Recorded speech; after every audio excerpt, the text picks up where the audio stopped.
भोपाल में high profile drugs तस्करी और यौन शोषण के आरोपों में जेल में बंद यासीन अहमद उर्फ मछली और शहावर के साथ परिवार के ट्रांजैक्शन को लेकर मामला सामने आया है।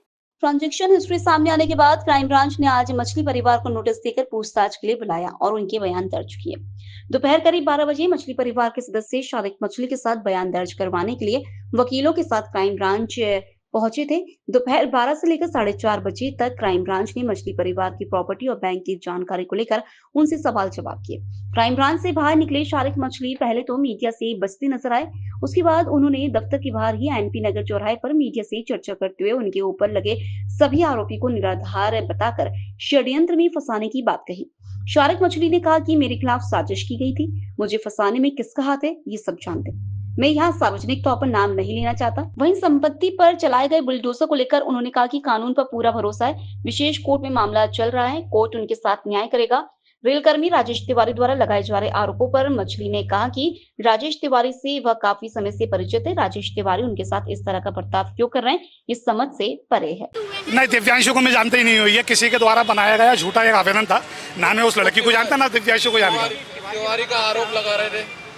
नहीं, तिवारी जी तो मैं बहुत पहले से जानता हूँ, काफी टाइम से पहले से जानता हूँ। तिवारी जी भी आरोप क्यों लगा रहे हैं, कई लोग हैं जो मेरे पर झूठे आरोप लगा रहे हैं, क्यों लगा रहे हैं मुझे नहीं पता। शायद उनको कोई लोग पीछे होंगे इनको करना चाह रहे हैं। करोड़ों का ट्रांजैक्शन है, वो जांच चल रही है, वो ऐसा कुछ नहीं है। अभी जमीन का भी आरोप लगा। कुछ नहीं है आपको सबको क्या लग रहा है, क्या साजिश हुई है? नहीं, आप सारी जांच हो तो कोई देख तो लिया आपने। सरकार ने थोड़ी कार्रवाई करी, अब क्या लग रहा है आपको, क्या षड्यंत्र लग रहा है? नहीं, तो हमें तो इस देश के संविधान पे और न्यायपालिका पर पूरा भरोसा है। अभी कोर्ट में केस चल रहा है, जो भी फैसला आएगा उसका हम स्वागत करेंगे। साजिश है किसी का, आप मानते हो कि साजिश ही है, वो तो दिख ही रहा है आप लोगों को। आप वो किसका नाम ले सकता हूँ भाई? अभी ये नहीं बोल सकता ना मैं किसकी। अगर घर तोड़ी है जी, संपत्ति से पूरी तोड़ दी है, क्या लगता है किसकी साजिश है? नहीं, साजिश देखिए सबको पता है, नाम लेना ठीक नहीं रहेगा, आप लोग भी जानते हो। और कहीं ना कहीं मुझे झूठा बदनाम किया गया है, आप भी सब जानते हैं। अगर मैं गलत होता, भाई मैं इतना बड़ा आदमी तो नहीं हूँ कि कोई मुझे बचा लेगा। अगर मैं गलत होता तो जेल में होता। मेरा कोई किसी भी मामले से कोई लेना देना नहीं है, ना ड्रग्स से, ना ये लैंड जिहाज से, ना लव जिहाज से। नहीं, ऐसा प्रकरण में वित्तीय अनुसंधान भी किया जाता है, तो वो वित्तीय अनुसंधान किया जा रहा है, जिसके संबंध में कुछ लोगों को नोटिस देकर बुलाया गया है। चूँकि वित्तीय अनुसंधान अभी पूर्ण नहीं हुआ है, उसके संबंध में हमें कुछ और जानकारी चाहिए, विवेचना अभी जारी है। इस संबंध में नोटिस देकर कुछ लोगों को पूछताछ के लिए बुलाया। सर, अकाउंट की बात सामने आ रही है, कोई ट्रांजैक्शन का मामला है? ये अभी मैंने जैसे आपको कहा कि वित्तीय अनुसंधान अपूर्ण है, मामला न्यायालय में भी विचाराधीन है।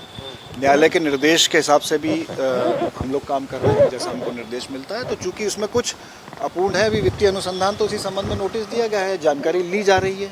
और अभी जैसे जानकारी आगे आएगी उसके हिसाब से फिर आगे कौन को बुलाया था सर? जो परिजन है उन लोगों को, कौन 7-8 लोग हैं लगभग, परिजन हैं उनके।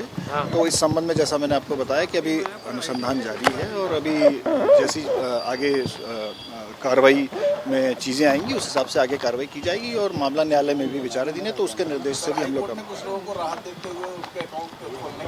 जी हाँ, उसमें यही है कि वित्तीय अनुसंधान पूर्ण करते हुए जो भी वैधानिक कार्रवाई की होगी न्यायालय के निर्देशानुसार वो की जाएगी। इसलिए उसमें भी पूछताछ हेतु नोटिस दिए गए थे और अभी विवेचना की जा रही है।